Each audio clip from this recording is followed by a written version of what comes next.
GoCast no ar. Hoje para falar com o Ricardo Alves, coordenador do curso de Gestão do Futebol na CBF Academy. O curso online tem por objetivo principal apresentar conhecimentos e técnicas relacionadas às diversas áreas de gestão. Vamos saber mais sobre isso?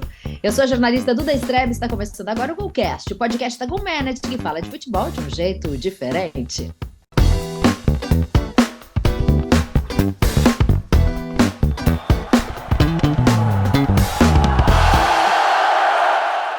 Já se inscreveu no nosso canal? Estamos no YouTube como GoCast GoManage. Toda terça tem um episódio novinho para você. Antes de irmos a Belo Horizonte falar com o nosso convidado, tem recadinho para você.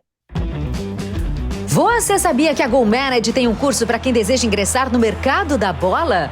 É o Mídia da Vitória. Os jornalistas Norton Capel e José Pedro Villa-Lobos apresentam o papel estratégico da mídia no clube de futebol. E como a comunicação exerce poder de influenciar comportamentos, decisões e sentimentos de torcedores e imprensa. Um excelente conteúdo para quem sonha em trabalhar no futebol além das 4 linhas. Acesse o link e garanta presença no Mídia da Vitória. Mídia da Vitória é o curso da GoManage. Se inscreve, participa, tem o código promocional Mídia da Vitória. Vale conhecer, viu, gente? Agora sim, deixa eu apresentar meu time. Luiz Henrique Nunes, CEO da GoManage, segue de férias merecida, está visitando estádios pelo mundo. Mas Norton Capel, o nosso fiel escudeiro, está aqui, jornalista. A direção do GoCast é do José Pedro Villa-Lobos. E agora sim, vou dar as boas-vindas para o Ricardo. Tudo bem com você? Agora sim, em Belo Horizonte. Tudo bem, sim, muito obrigado aí pelo convite. Espero contribuir com vocês aqui, né? Falar um pouquinho sobre a área de gestão, né? Que hoje acabou ficando aí, né? Está sempre à tona, porque toda hora a gente tem alguma coisa para discutir, né? Sempre um atropelo aí, então é sempre para mim um prazer poder falar um pouco sobre isso, falar inclusive, né? Falar um pouquinho do curso de gestão de futebol que eu coordeno junto à CBF Academy. Que legal, Ricardo. A gente está curioso mesmo para saber. Mas antes da gente entrar no curso, eu queria que você me dissesse, né? Como você avalia o papel do executivo nos clubes brasileiros hoje em dia? Essa é uma questão, né, de referência para a gente, né? Então, o papel desse gestor executivo, né? E aí você tem dois grupos executivos hoje no futebol, né? Nos últimos 10 anos, veio muito à tona o papel do executivo de futebol, que é aquela pessoa de referência no futebol do clube, que faz contratações, que cuida de todo aquele ambiente ali, né, de promoção da competitividade do clube, e a gente tem o crescimento de forma muito significativa do papel do gestor executivo do próprio clube, né? Aquele que cuida das finanças, que cuida da inovação, que cuida de toda essa área de crescimento organizacional que acaba suportando o futebol. Nos últimos anos, a gente viu acelerar demais o endividamento dos clubes, e é engraçado, engraçado não é, mas é importante a gente dizer, né, que até bem pouco tempo atrás, a gente tinha sempre o torcedor, ele não se importava muito com essa parte do clube, né? Tinha até uma frase que era muito comum a gente ouvir, né? Meu time não é banco. Eu tô torcendo por títulos, né? E essa parte de dívida, essas coisas eles resolvem depois. Porque esse era o senso comum que existia. E de um tempo para cá, né, vamos colocar inclusive assim, um fato que é muito relevante, uma matéria que saiu no Fantástico, falando sobre o Cruzeiro em 2019, que acabou culminando, né, com uma explosão de escândalos e tal. Dali em diante, principalmente, as pessoas começaram a se preocupar assim, com a saúde financeira do clube. E aí o papel do executivo, ele passa inclusive a ser mais preponderante, né? Muita gente nem procurava saber quem é o CEO do seu clube, quem é o cara que cuida ali da parte administrativa mesmo. E essa figura ela começa então a crescer de forma muito significativa nos últimos tempos. Então, a gente hoje passa por uma grande transformação com a chegada das SAFs, com o crescimento, né, dos clubes com formato de empresa. E aí essa figura do executivo, ela ainda toma mais corpo, né? Porque ela ocupa um espaço ali ao lado daqueles que sempre a gente estava acostumado, que é o presidente do clube, né? Que é aquelas pessoas que são politicamente ali organizadas dentro do clube. Então a gente passa a enxergar essa figura do executivo. E aí a gente começa também já a vislumbrar essa necessidade de competência, de conhecimento, de habilidades específicas para estar ali naquela posição.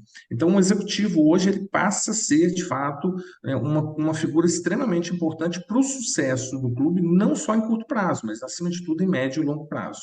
Ricardo, muito obrigado por estar conosco. Gestão é um tema bastante caro aqui ao Golcast, né? A preocupação, justamente, o nosso foco aqui é o futebol fora das linhas. E eu estava vendo aqui, até vou tomar a liberdade de citar, porque dos professores, né, do curso aí de gestão já passaram aqui pelo Golcast o Fernando Fleury, o Pedro Daniel, o Carlos Aragaki e o Ari Rocco. Então, assim, o Golcast, de alguma forma, tem uma conexão com esse curso de gestão do futebol. E aí a pergunta que eu faço, o futebol brasileiro melhorou a sua gestão porque tu estás comandando o quinto curso de gestão, está sob a sua administração, mas é o 15º da CBF Academy. A gestão no futebol brasileiro, de uma forma geral, na tua opinião, melhorou nos últimos anos? Ela está melhorando, né? Eu ainda não posso classificar que melhorou, né? A gente tem, então, estamos com a 15ª turma, né, do curso de gestão de futebol. Eu estou à frente da, né, a quinta turma, né, consecutiva que eu estou coordenando. A gente percebe muita evolução, principalmente aí nos últimos 3 anos. A gente, claro, teve a pandemia, né, que deu uma travada nesse processo, muita coisa teve que ser reorganizada, reinventada, mas a gente já começa a perceber uma evolução muito grande. Quando a gente pega, por exemplo, o sucesso de Fortaleza, o sucesso de Palmeiras, o sucesso de Flamengo, do ponto de vista financeiro, né, do ponto de vista de gestão, a gente observa ali que tem muita prática gerencial que veio, né, importada ali do mundo executivo, né, das grandes indústrias, e que foram bem adaptadas e hoje se encontram, né, em plena implementação ou desenvolvimento em alguns desses clubes, né? Eu citei Flamengo, Palmeiras e Fortaleza, porque tem sido senso comum essa discussão, principalmente Fortaleza nos últimos tempos, né? Um grande processo evolutivo aí. Mas, claro, a gente poderia citar em todos os clubes, a gente consegue perceber isso. Talvez para mim o principal ponto tenha sido a relevância do profissional, né? Do profissional formado, né? Essa busca por profissionais que estão se capacitando. Aí eu não estou falando só de CBF Academy, né? Na CBF a gente tem tido sempre um acompanhamento, né? A gente tem pessoas que vêm para os nossos cursos, que são pessoas de outros mercados, não fazer parte do futebol e que querem entrar no mercado do futebol. Eu tenho acompanhado, né, que essas pessoas têm conseguido, ao final do curso, ao final de eventos que eles acabam fazendo, que vão construindo uma nova carreira, eles conseguem entrar e conseguem se estabelecer dentro de clubes, e aí já com uma visão um pouco mais dinâmica, um pouco mais moderna, de tudo aquilo que eles aprenderam no curso, mas também de outras áreas de formação, outras instituições hoje com formação, inclusive no exterior, muita gente buscando fazer curso com o crescimento do EAD, né, do ensino à distância. A gente tem tido hoje essa facilidade. Então, eu mesmo tenho um curso de master, né, que é um segundo mestrado que eu fiz pela Universidade de Madrid, à distância, eu tinha os encontros presenciais. Então, a partir do momento que você começa a melhorar suas competências, suas habilidades, você consegue levar isso de alguma forma para dentro do clube. E aí, o que eu tenho assistido, né? Assim, nos clubes a gente faz muita visita a clube, convidado, conversa com os principais gestores, principalmente, né, nessa parte da governança, por exemplo. A gente ainda está longe de uma situação que eu falo que a ideia de transparência, principalmente para o futebol, né, que requer tanta atenção. A gente tem aí a SAF, que é uma medida política, né, que acabou vindo para poder salvar aí, entre aspas, né, os clubes. Então, a gente requer muito mais transparência. Ainda não chegamos nesse ponto, mas a gente já começa a perceber um pouco mais de governança, que significa que você tem mais pessoas ajudando no processo de tomada de decisão, né? Isso já é um produto, né, ou um ponto que sempre foi muito debatido, principalmente no curso de gestão de futebol. O primeiro módulo do curso ele trata sobre a necessidade de governança. Você citou aí alguns colegas professores que estiveram aí. Então, Pedro Daniel, por exemplo, é um dos grandes defensores, né, de que você não vai fazer uma boa gestão, né, se você não tiver uma boa governança. Isso significa que você coloca mais pessoas para ajudar no processo de tomada de decisão, para reduzir um pouquinho, né, talvez o grande elemento da gestão no futebol, que é a questão passional, né? Então, enquanto associação, se a gente voltar um pouquinho atrás, a gente vai ver assim, a quantidade de decisões que foram tomadas pelo estômago ali, como a gente brinca, né? Pelo coração, né? O cara tá lá no calor da emoção, é o meu time de coração, eu sou presidente do time, e de repente eu tomo uma decisão que daqui a um mês, 2 meses, ou daqui a 6 meses, ele vai se mostrar assim, desastroso do ponto de vista de gestão. Mas ele foi tomado muito em função dessa emoção. E quando você tem governança, né, você começa então a equilibrar um pouquinho, ou a busca por esse equilíbrio no processo de tomada de decisão, né, uma decisão um pouco mais racional. A área de gestão, né, eu sou corpo e alma da área de gestão, né, eu sou administrador, especialista, mestre, doutor, tudo dentro da área de administração. Então, sempre eu falo isso com todo mundo que eu falo, cara, é racional, o processo é racional. Se for para ser intuitivo, não preciso de me dedicar aos estudos, né? Então, intuição, ela brota ali. E a gente cobra muito isso, né? Que os clubes de futebol eles comecem a ser um pouco mais racionais. Então, a gente já consegue assistir essa evolução, né? A gente consegue assistir uma evolução também num outro ponto, né? Que é aquilo que eu acabei de comentar, assim, da preocupação com as finanças do clube. A gente ainda tem as nossas aberrações, né? Se você pegar a nossa Série A do Campeonato Brasileiro aí, a gente vai ver clubes, né? Que estão ali em determinadas posições, com o endividamento aumentando, né? E continuam contratando, fizeram contratações de peso, então a gente tem isso ainda, né, no nosso script, mas a gente já começa a ver internamente nos clubes essa preocupação maior em conseguir apresentar um relatório um pouco mais factível, de chegar no seu conselho, né, e aí busca ajuda. Então, por exemplo, o Pedro Daniel da UI e o Carlos Aragaki, que foram citados, são de empresas que monitoram muitas vezes, né, auditam contas, mas acima de tudo monitoram essas contas e eles estão sempre dizendo, olha, cuidado, que isso aqui pode estourar lá na frente. Então, já há uma conversa acerca disso, há uma profissionalização maior na vinda desses profissionais. Então, eu tenho percebido muitos clubes hoje indo ao LinkedIn, por exemplo, né, para captar profissionais, inclusive em cargos, né, de gerência e até de direção, né, para assumir determinados comandos. Isso também é um sinal importante, porque até pouco tempo atrás esse cargo era preenchido naquele churrasquinho do fim de semana, né? Era ali que você conseguia se ocupar, né? Então muita gente brinca comigo, ainda fala assim, ah, tá, beleza, você chegou lá na CBF e tal, quem é seu padrinho, né? Eu falo, ah, cara, infelizmente ou felizmente, eu não fiz parte desse processo, né, do apadrinhamento. Mas isso também é um sinal, né, de evolução. Agora, pronto a gente não está, né? A gente ainda está muito longe, a gente ainda tem clubes entregando relatórios equivocados, mesmo sendo obrigatórios, a gente tem pouca transparência de transações, a gente tem SAFs aí já funcionando, né? Não quero citar nomes aqui, até por uma questão mesmo de ética no trabalho, mas a gente tem SAFs que chegaram, né, e tem todo esse apoio, esse aparato de uma proteção legal para que ela possa funcionar sem execução, mesmo a associação estando endividada, e ninguém sabe de onde vem o dinheiro, para onde está indo o dinheiro, e também, né, cometendo os mesmos erros que as associações cometiam. Que erros são esses? Assim, os mais clássicos, né?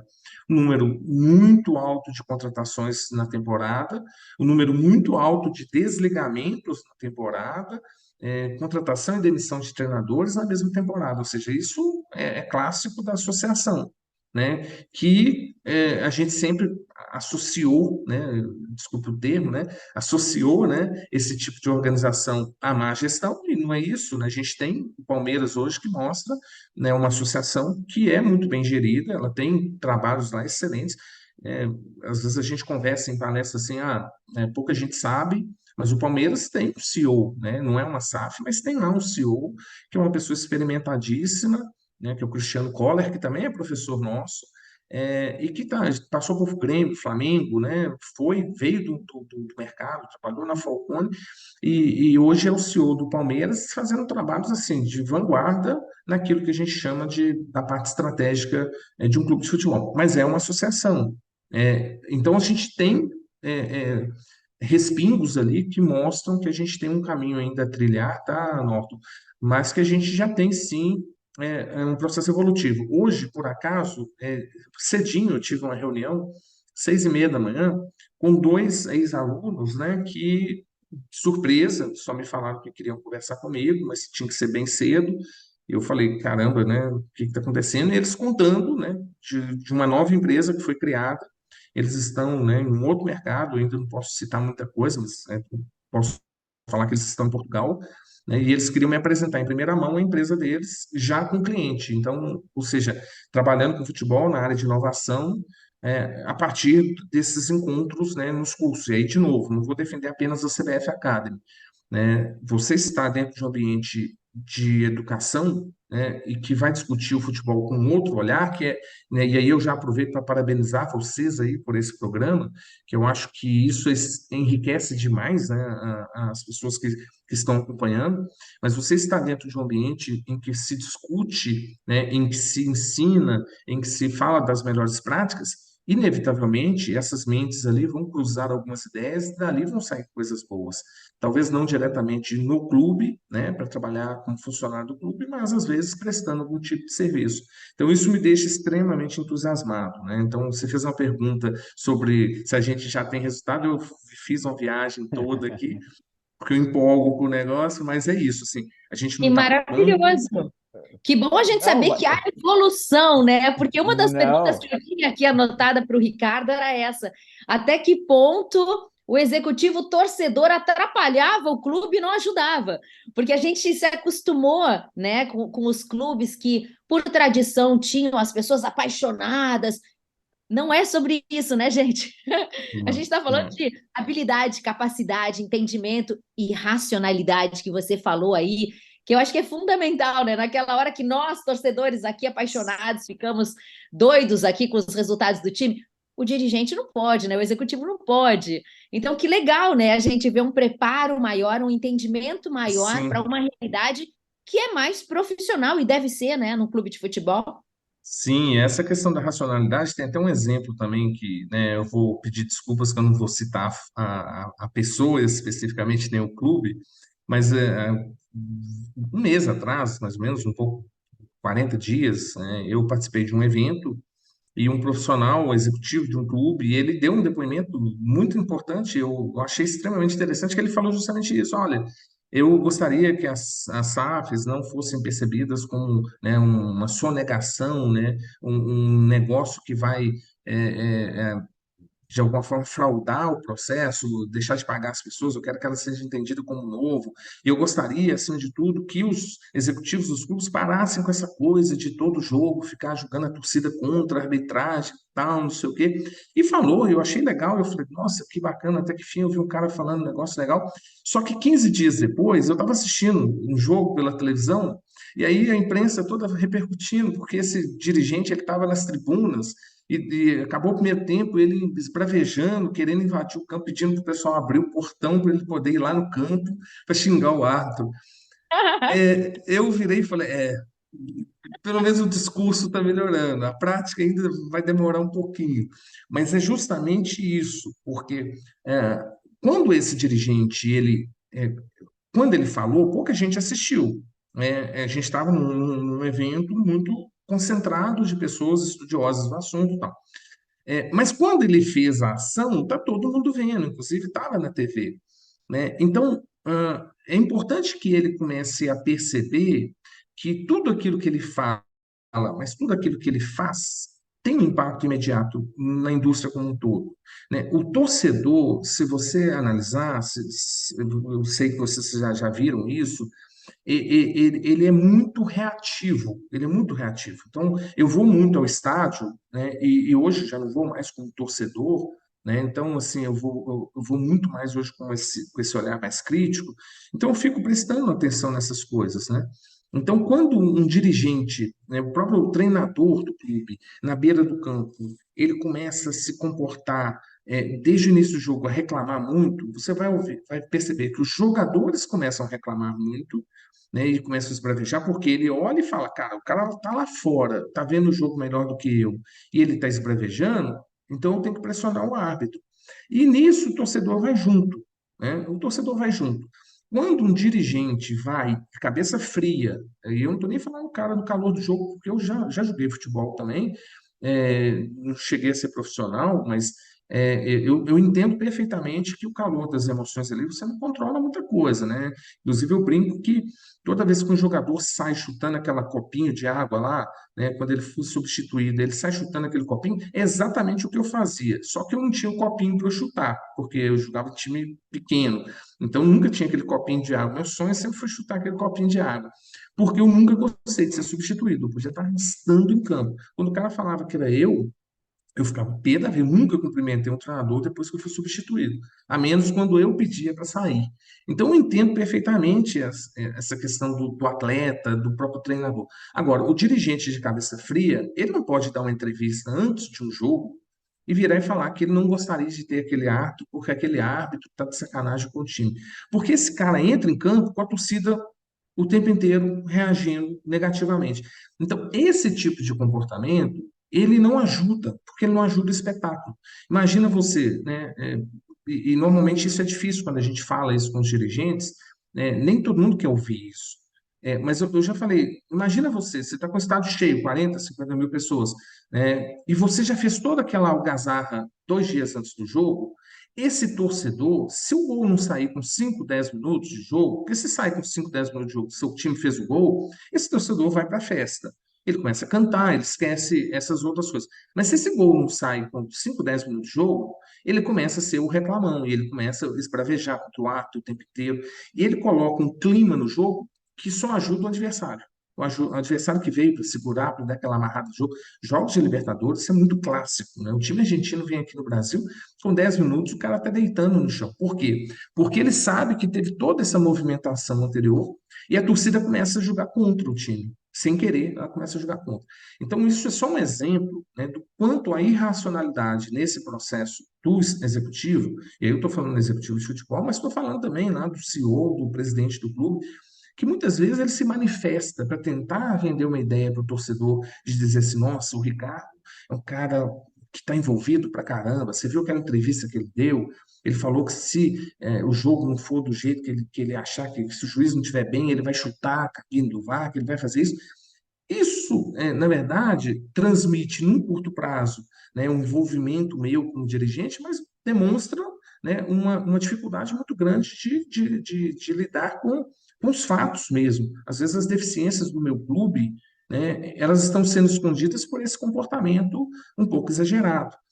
A área de gestão, ela é importantíssima nisso, porque a gente fala, eu falei da governança, falei do planejamento estratégico, ele tem que ser aquele lá que é feito no início do ano, a gente internamente, não precisa de soprar os 4 ventos para o torcedor, mas internamente eu tenho que ter consciência de qual é o meu lugar naquela competição que eu vou disputar.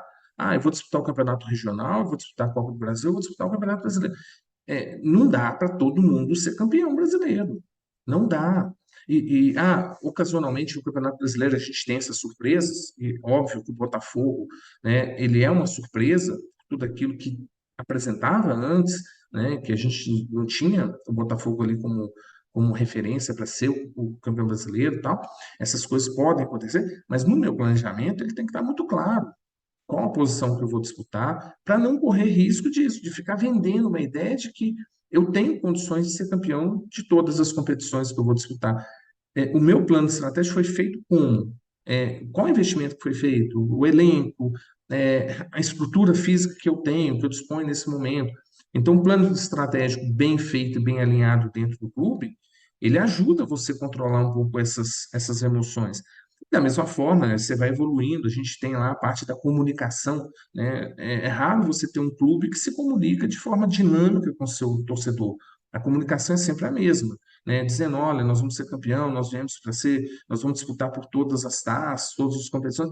Então, eu gero uma expectativa no meu torcedor e depois eu não consigo cumprir. Quando eu não consigo cumprir, é mais fácil eu colocar a culpa em alguém. Eu coloco a culpa no treinador, eu coloco a culpa no árbitro, eu coloco a culpa na federação, eu coloco a culpa na CBF, no VAR, e assim vai. Né? Por quê? Porque o meu processo de comunicação ainda, né, ele é ainda no modelo antigo, né, de que eu tenho que vestir a camisa, que eu tenho que fazer isso, eu tenho que fazer aquilo, né? Então a gente ainda tem processo evolutivo, mas já está tudo mais ou menos mapeado.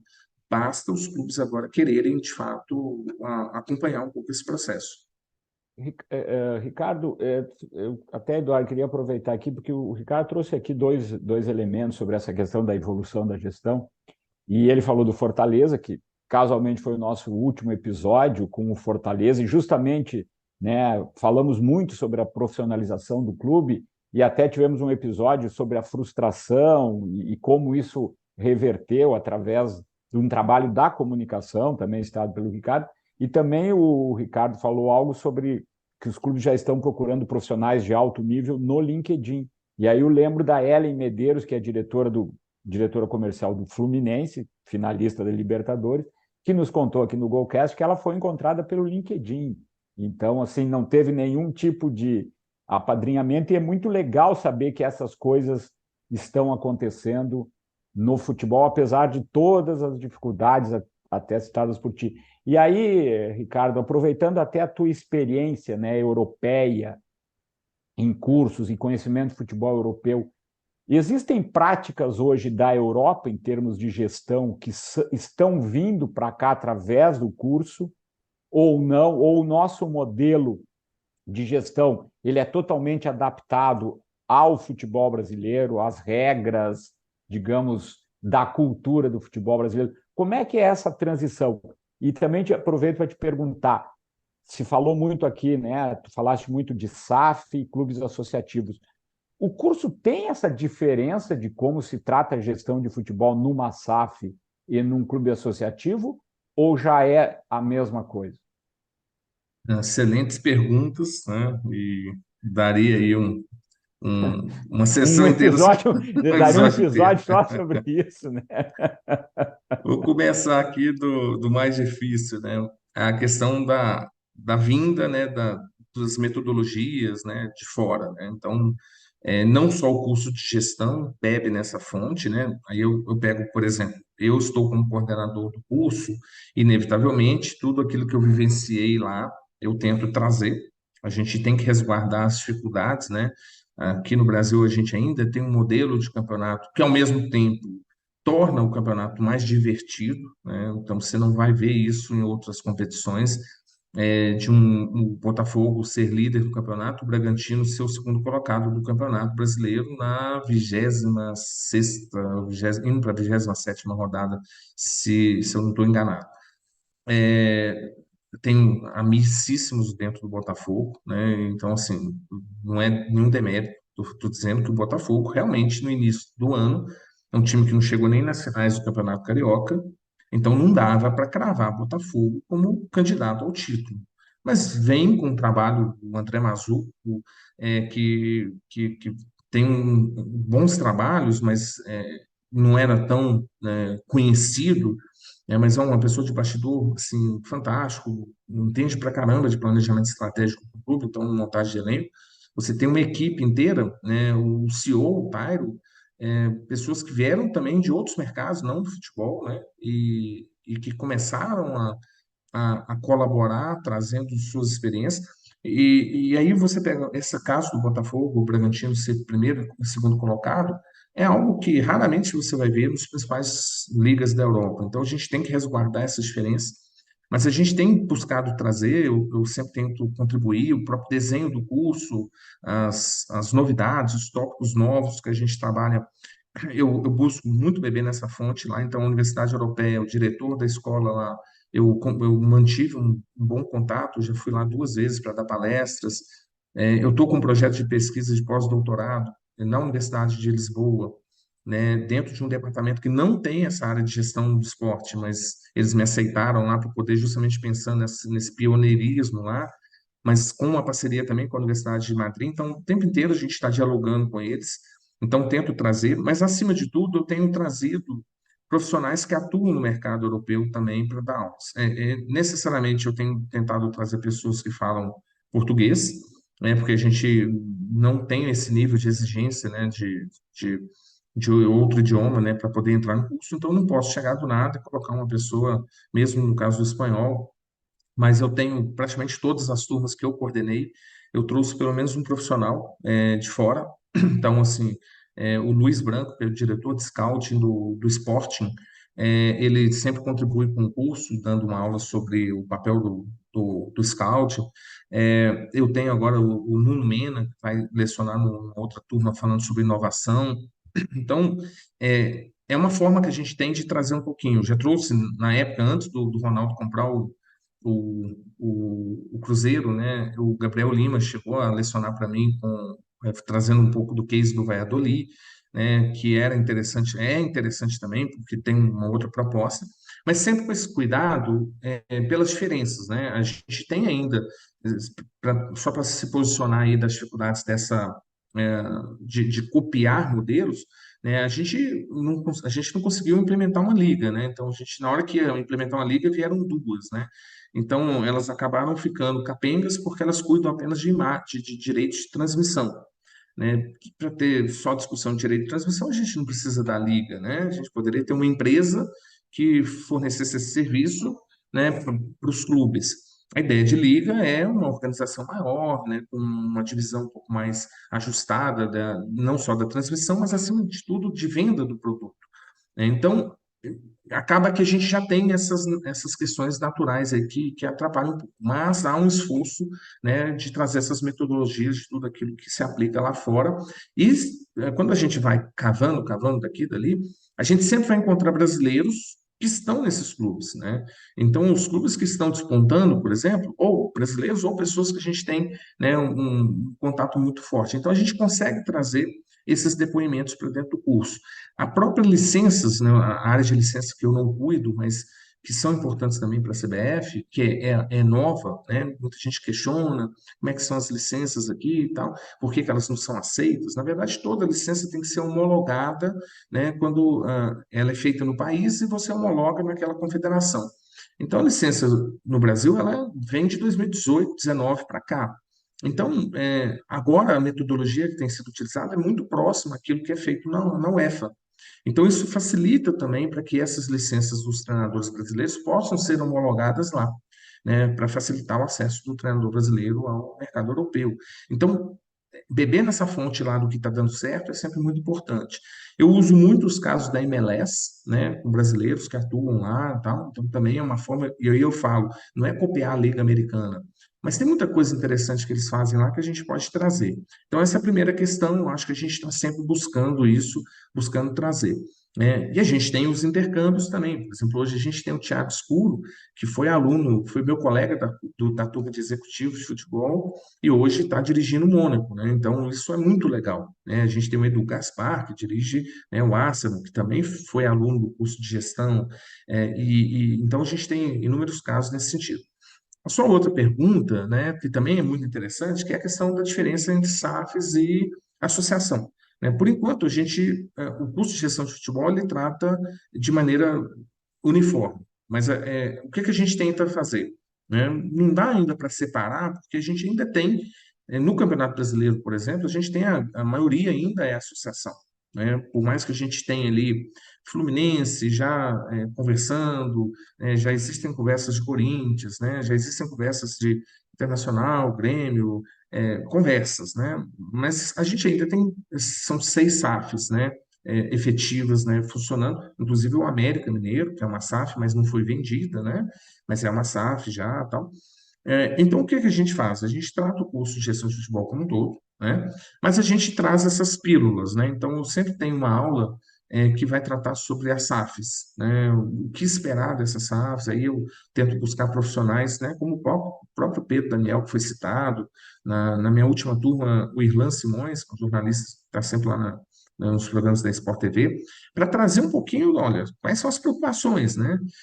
E aí a gente tenta trazer um pouco desse alerta para esse gestor, justamente para ele não se envolver tal como um torcedor, né? O gestor é importante que ele saiba, né, que a SAF não é nenhum milagre, ela é um milagre nesse primeiro momento, porque a questão da lei ela acaba protegendo muito a formação da SAF, né? Você pega um clube altamente endividado, a associação vai lá, entra em recuperação judicial, eu compro aquele clube, mas ainda sem comprar a dívida, né? Eu começo a funcionar ali, protegido pela lei.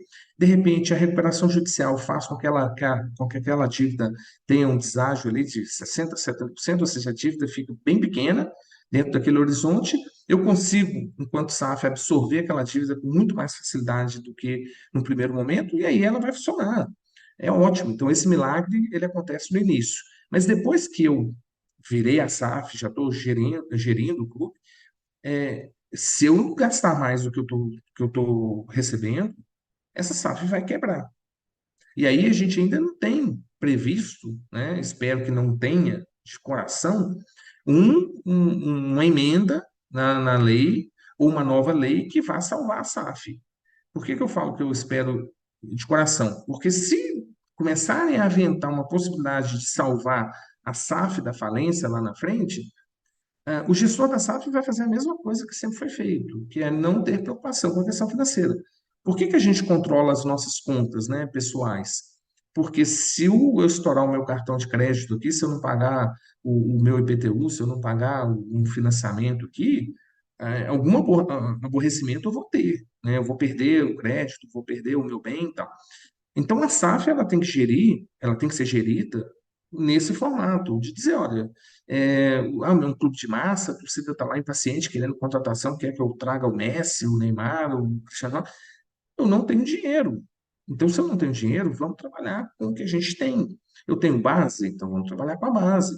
E aí, no meu planejamento estratégico, isso tem que estar previsto. O meu orçamento, ele não pode ser, o orçamento não pode ser um instrumento que eu entrego para o conselho, como era feito nas associações, apenas para cumprir prazo. O orçamento foi entregue, foi aprovado pelo conselho. Tá? O orçamento nunca foi analisado na hora das decisões. Você pega a grande maioria dos clubes que ficaram altamente endividados, você pode ir lá e pesquisar. O orçamento era um mero instrumento de decoração que foi aprovado pelo Conselho e que, na hora que o Conselho Fiscal vai analisar, ele nunca pega o orçamento junto com as contas. Porque o Conselho Fiscal das associações eram os parceiros que iam para o campo, ficava no mesmo camarote assistindo o jogo. Era o mesmo que ganhava a camisa. Então, como é que eu vou chegar e vou falar, ô Norton, você está totalmente errado, sendo que a gente estava tomando, né, vinho ontem à noite. Eu não vou ter coragem de fazer isso.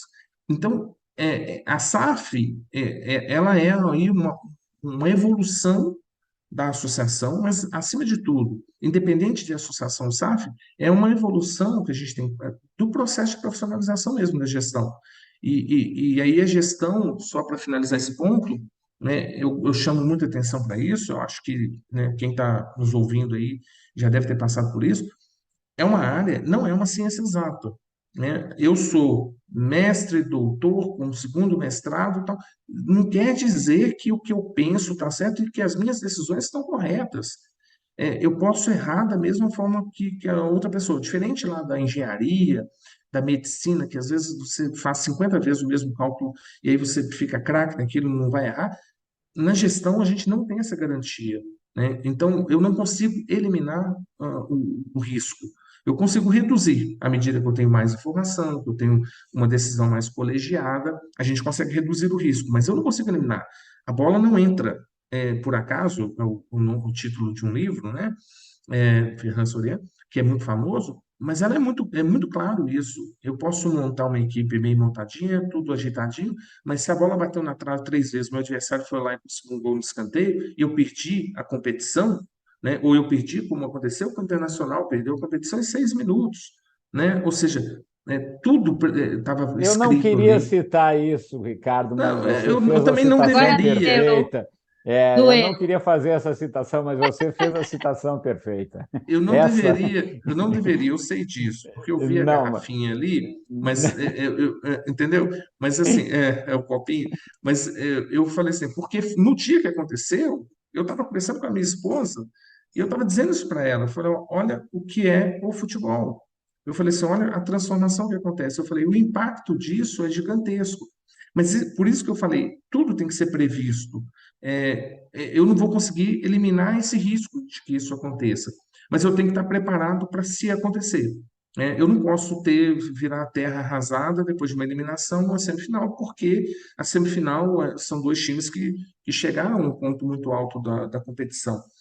Então, a profissionalização ela tem que prever, principalmente que eu não consigo chegar lá no meu orçamento ou no meu planejamento estratégico e colocar que eu vou ser campeão. E aí, só para dar esse fechamento aqui, né, parece brincadeira, mas não sei se o Pedro, o Daniel comentou sobre isso, mas você pega documentos de clube, né, principalmente o orçamento, aprovado pelo conselho, e está lá previsto 120 milhões de premiação no ano. E aí, como que é essa premiação? Aí os caras não discriminam, mas aí perguntam. Fala, não, a gente prevê ganhar 50 milhões na Copa do Brasil, chegando pelo menos na semifinal, a gente prevê outros sei quantos milhões chegando na semifinal da Libertadores, a gente prevê ficar entre os quatro no Brasileiro, por isso. Aí eles chegam nesse valor. Só que o time chega em oitavo no Brasileiro, ele fica nas oitavas da Libertadores, cai nas oitavas da Copa do Brasil, ele ferrou, desculpe o termo, né, com todo o orçamento dele, porque é uma coisa imprevisível. A própria venda de jogadores, né? A gente chama, né, não é uma receita recorrente, ela é uma receita que eventualmente ela vai acontecer. Se você tem um trabalho de base muito bem feito, e historicamente você pode até saber, olha, nos últimos 5 anos eu vendi pelo menos 30 milhões no ano, eu posso trabalhar com uma média dessa. Mas eu não posso trabalhar que eu vou vender 100 milhões de jogadores se o time estiver mal. Então, isso, infelizmente, ainda aparece nos orçamentos. Com as SAFs, isso é inaceitável. Isso é inaceitável. E não é nem questão de falar assim, eles estão melhorando. Não. Isso é inaceitável porque não faz o menor sentido. Agora, Ricardo, nesse processo aí que a gente sabe o quanto é importante o planejamento estratégico, né? A gente fala muito sobre isso aqui também no Golcast. Onde entra a troca de treinador? Porque é algo que vira de cabeça para baixo o clube, né? E sempre vem como uma solução para já e tudo acontecendo, a torcida pressionando e acaba que isso se repete a cada ano em vários clubes. Então, onde que entra dentro desse planejamento e profissionalismo e convicção essas trocas aí de treinador? Essas trocas elas entram nas eventualidades, nas exceções, né? Mas não deveria acontecer da forma que acontece, né? Então, aí é uma questão assim, agora é sério, assim, você pode caracterizar algumas exceções dentro do, por exemplo, o caso do Luiz Castro no Botafogo, né? É um caso que eventualmente vai acontecer, né? Então, como já aconteceram outros casos, né, de treinadores, mas o Luiz Castro ficou muito claro ali e tal. É, e porque, na verdade, a troca de treinador, ela pressupõe erros estratégicos, né? Erros de avaliação, erros de conduta. É difícil você ver um clube. Aí, de novo, entra a questão da própria comunicação. Difícil você ver, são raras as vezes que a gente viu um treinador sendo trocado aqui no Brasil e o clube fazendo uma explicação lógica, que não seja apenas aquela da pressão da torcida e tal, mas quando eu falo lógica, que significa o seguinte: olha, a gente tem um desenho, a gente tem um modelo de jogo que foi amplamente construído nos últimos anos, a gente conversou, escolhemos o treinador para esse modelo. E nós estamos demitindo, fazendo a troca de treinadores, porque ele não conseguiu né, fazer com que esse modelo de jogo ele continuasse. Normalmente, né, não é o problema do modelo de jogo, não é o problema da postura do próprio clube e tal. Normalmente é essa pressão, né, o que a gente vê é uma pressão de torcida, pressão de imprensa, né, que a gente acaba assistindo e o clube acaba cedendo. E aí, na hora que ele troca esse treinador, e aí por isso que não deveria acontecer, né?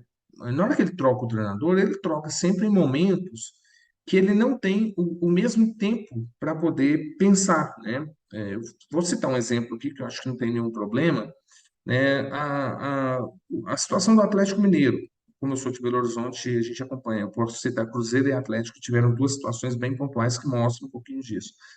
A demissão do Eduardo Cudê, que hoje, inclusive, é treinador do Inter, ela se deu por alguns, né, alguns históricos momentos, né, de inconsistência entre treinador e diretoria, né, e que acabou sendo comprada pela torcida por um conjunto de fatores, óbvio, e ela aconteceu em um determinado momento do campeonato, em que você vê nitidamente que a escolha do Atlético no seu substituto, que é um grande vencedor, que é o Luiz Felipe Scolari, ela nada tem a ver com aquilo que tinha sido desenhado no início do ano. Então, assim, o Eduardo Cudê ele tem um outro modelo, uma outra forma de atuação, uma outra postura, um outro desenho, né, de profissional do Filipão. Não estou dizendo que um seja melhor que o outro, só estou dizendo que são muito diferentes, né?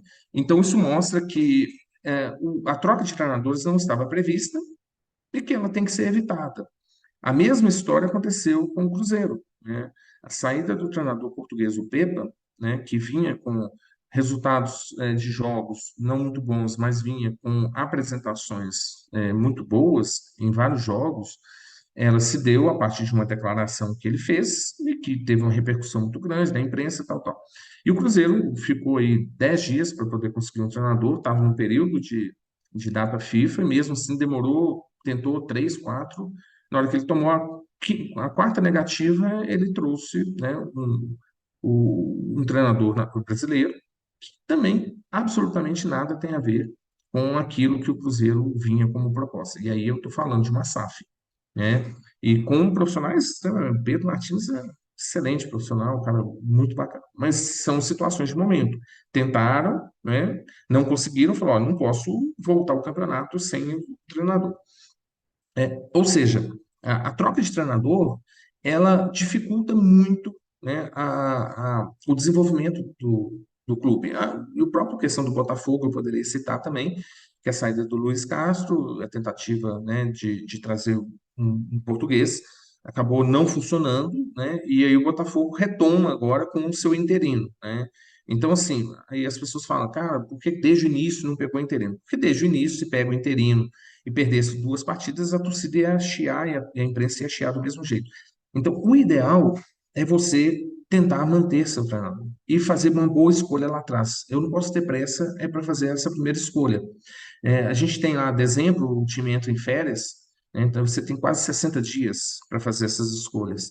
Então, essa escolha ela tem que ser muito bem feita, de maneira que você segure, né? Tem uma declaração do Edu Gaspar, que é muito legal, eu não vou conseguir reproduzir aqui, mas provavelmente vocês viram em algum momento, ele falando da importância que foi de manter o Arteta num momento de turbulência lá, que a imprensa pedia demissão, que não sei o quê, e ele falou, internamente a gente avaliava que não era culpa dele.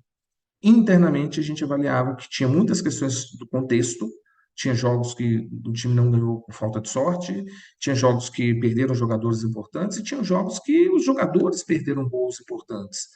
E que a demissão deles só serviria para poder resolver um problema da imprensa, da torcida, mas geraria um problema muito grande para o clube. E a manutenção fez com que, tudo bem, não foi campeão na última edição, mas foi vice-campeão, quase conseguiu o título, né? Mas vem com uma postura, vem com um time muito mais forte pela manutenção do treinador. Então, esse internamente que ele cita é a gestão. É você colocar para dentro, esquecer a emoção, né? Esqueceu que a imprensa está questionando, esqueceu que o torcedor está lá colocando faixa fora, não sei o quê, e observar. Quando eu percebo que de fato é culpa do treinador, né, que não há uma resposta àquilo que a gente está dando. Eu estou dando a ele a ferramenta. Eu tenho um bom elenco, eu tenho, né, e bom elenco também é muito relativo, né, porque o bom elenco para de quem contratou, né, ele sempre vai falar que o elenco é bom. Né? Então, um bom elenco tem que ser um pouco mais criterioso. Mas eu tenho uma boa estrutura de treinamento e o treinador não consegue treinar, ele não consegue manter coesão de grupo. Aí você começa a ter argumentos, fala, cara, não dá para continuar porque realmente isso vai prejudicar ainda mais o meu clube. Mas isso tem que ser evitado ao máximo, né? Eu não posso corroborar com isso, porque isso vai prejudicar o desenvolvimento do clube. Então, assim, não dá para prever, não dá para colocar isso dentro lá do nosso documento, porque eu tenho que tentar evitar, né? Vai acontecer, mas ela tem que ser exceções. Eu queria aproveitar, o Ricardo falou do Arteta e do Gaspar, é uma ótima série, é Tudo ou Nada do Arsenal, na Prime Video, que conta muitos bastidores, a pressão, até a manutenção anterior até essa nova onda que queria uma saída do Arteta. E outra observação, o Ricardo falou do escuro, do Bragantino, atual vice na posição do brasileiro e líder com o Mônaco na França. Agora a pergunta, Ricardo, foi ótimo que a Eduarda trouxe a questão dos treinadores. O que o coordenador de gestão de futebol da CBF Academy acha do Brasil ter um interino como treinador na seleção brasileira? Eu, particularmente, acho ótimo, mas eu queria ouvir a tua opinião. Eu imaginei que essa pergunta ia sair em algum momento. Eu também, eu sou super tranquilo com relação a isso. Assim, eu acho que a gente tem uma competição aí pela frente, são as eliminatórias, e umas eliminatórias diferentes dessa temporada, você pode ficar até em sexto lugar nas eliminatórias. Óbvio, ninguém quer ficar em sexto lugar. O Brasil não poderia ter empatado com a Venezuela, se bem que a gente tem percebido uma evolução muito grande do futebol venezuelano. Também a gente tem que levar isso em conta. Eu acho que o Diniz, né, ele é um cara polêmico, a gente vai sempre ter essa coisa do contra e do a favor, mas é uma pessoa que tenta fazer alguma coisa diferente.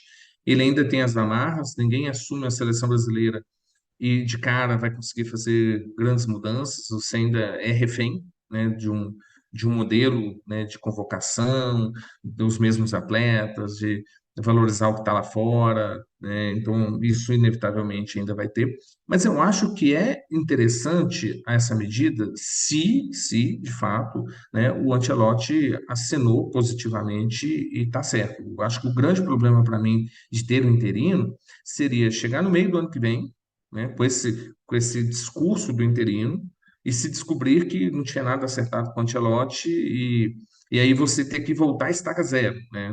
Vamos que o Fernando Diniz, se ele estiver bem lá, líder ou vice-líder das eliminatórias, de repente ele pode assumir muito tranquilamente, mas se ele estiver em terceiro, quarto lugar, né, ainda com um time bem balançando, igual foi o clube, a seleção ontem, né, foi uma presa fácil aí para o Uruguai, né, você vai ter que começar aí a mesma história. Aí você está em meio de 2024, né, com uma Copa do Mundo há apenas 2 anos, né, você tem uma renovação de ciclo para ser feita aí. A gente tem grandes craques, Vitor Roque, Endrick, para entrar nessa seleção principal, né, entrar e jogar, na verdade, não é só ser convocado, né, e aí de repente você vai começar do zero.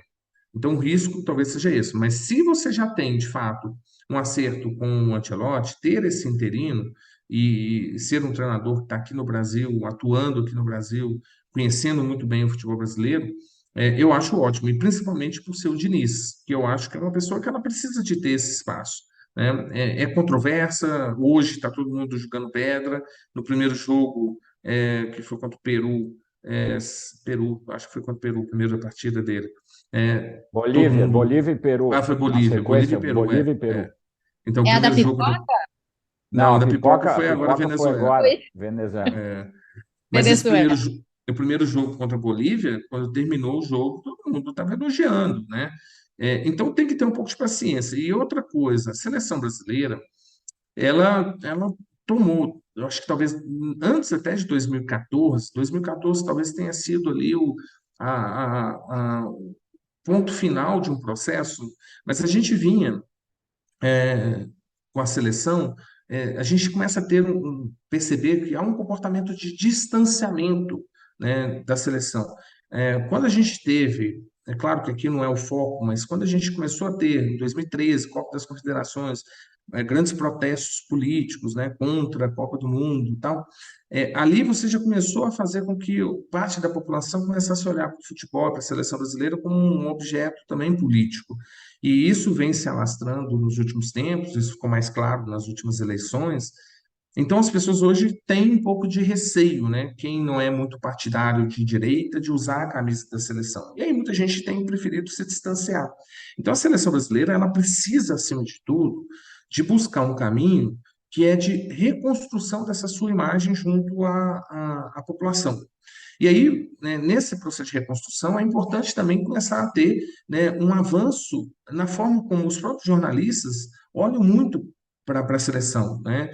Nos últimos anos se pede muito essa mudança radical com o treinador estrangeiro, né? A vinda do Ancelotti, por exemplo, inicialmente era muito bem vista por muita gente. E como você tem essa dificuldade de trazer um treinador estrangeiro, né, do topo lá, né? Alguns convites foram feitos, né? E segundo, né, o Edinaldo Ancelotti aceitou, né, e ele só poderia vir no meio do ano que vem. Talvez a ideia de colocar esse interino, que é um cara que está aqui no Brasil, pudesse ser até esse primeiro passo de conciliação, né, do futebol brasileiro com a sua torcida. Mas eu acho que para isso você precisaria de beber um pouco mais na fonte aqui do próprio Brasil, né? Então, convocar mais jogadores, aproveitar as eliminatórias, por exemplo, né, que, como eu disse, elas estão um pouco mais frágeis, né? Você pode ficar até em sexto lugar, que você ainda vai para a Copa, né?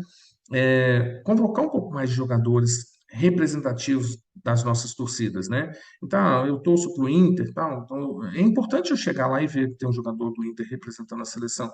Eu torço para o Fluminense, que está lá, eu torço para o Palmeiras, para o Flamengo, para o Atlético, para o Cruzeiro, ou seja, essa representação, ela passa a ser importante.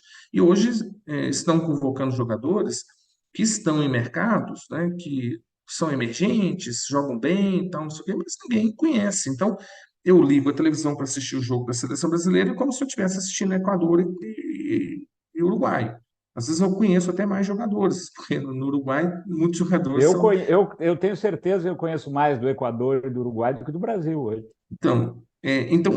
Talvez o Diniz, eu não sei se foi dado a ele esse poder, né? E talvez para facilitar essa questão de ser interino, o interessante para ele, inclusive, né, se fosse eu ou ele conversando com o Diniz, falasse, cara, mas já que você vai ser interino, para você arrebentar, você tem que fazer o diferente. Não dá para ir lá e convocar as mesmas pessoas, os mesmos jogadores, o mesmo modelo de jogo e colocar. Tá todo mundo querendo ver a seleção, né, com todo respeito, eu acho assim, um craque, craque, craque, mas estava todo mundo doido para ver a seleção jogando sem o Neymar. Por um conjunto de fatores, né? Até para ver, porque a gente nunca consegue depender dele. Sempre tem muita lesão e tal. Então, está na hora de aproveitar que ele está jogando no mercado do árabe. Será que os jogadores que estão aqui no Brasil não jogam mais do que quem está lá, né? Então, essas coisas que eu acho que podem pressionar um pouco mais a escolha de ter esse interino. Mas se esse interino conseguisse fazer essa ponte com o mercado brasileiro, ele poderia ajudar, inclusive, nessa reconstrução que eu acho que ela é urgente. Ela é urgente. Eu falei com a minha filha, eu cheguei do trabalho ontem, já estava acontecendo o jogo, ela estava assistindo o YouTube, eu falei, Nanda, né, ela tem 12 anos, adora futebol, eu falei, está tendo jogo da seleção brasileira. Ela virou assim, ah, não, pai, jogo de seleção só na Copa, só porque tem festa, mas esses jogos são muito chatos. Então, assim, esse é um reflexo. Eu, com 12 anos de idade, se tivesse um jogo da seleção brasileira, uma hora antes eu estava à frente do jogo, né, assistindo. Então, é uma realidade totalmente diferente e isso precisa ser revisto. Eu vou sugerir, Ricardo, que se der errado, que o Edinaldo faça o curso de gestão de futebol. Eu estou precisando sentar com a gente, bater um papo lá, ouvir um pouquinho mais.